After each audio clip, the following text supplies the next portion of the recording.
Search can include data sourced from external locations, including Slack Enterprise. In order to review data in search, indexing and archiving jobs must be set up to process the data first. To create a Slack indexing job, select Archiving, then Agents, and then IM Indexing. Thereafter, select the Create button on the bottom left corner of the Licensing tab.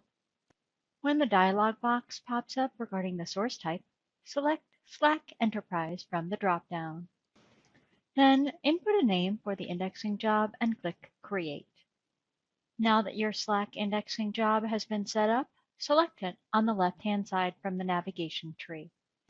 Then select the Criteria tab. Under Source, click Change to the right of the crawler field. Here, select the location you previously created. Now click OK. Next, you can select Incremental Indexing, which would only index new data since the last time an index job was run on this specified dataset. Under Options, you can choose to index posts from the last blank number of days or index posts containing a specific scope. Here, let's select Index Posts from the last blank number of days, since this is our initial index job and it's the best practice to use the first time around. Now let's input the time period here, which will be the date range the posts are indexed for. You can also include date field options such as created date and last modified date here.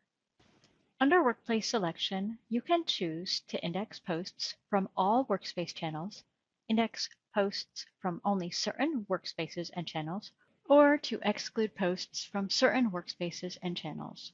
Let's leave this set to index posts from all workspaces and channels. Once you're all set, click Save in the bottom left corner. Now let's move on to the Job Settings tab. Now go ahead and input a description for this Slack indexing job.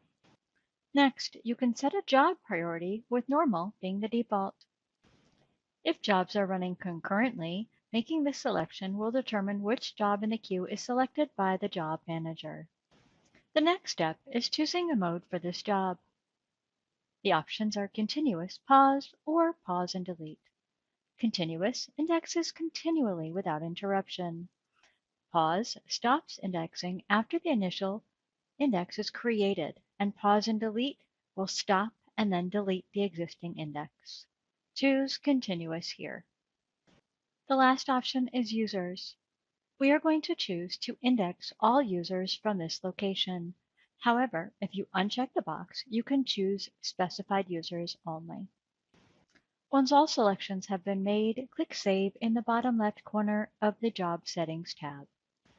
Now let's select the Log Settings tab.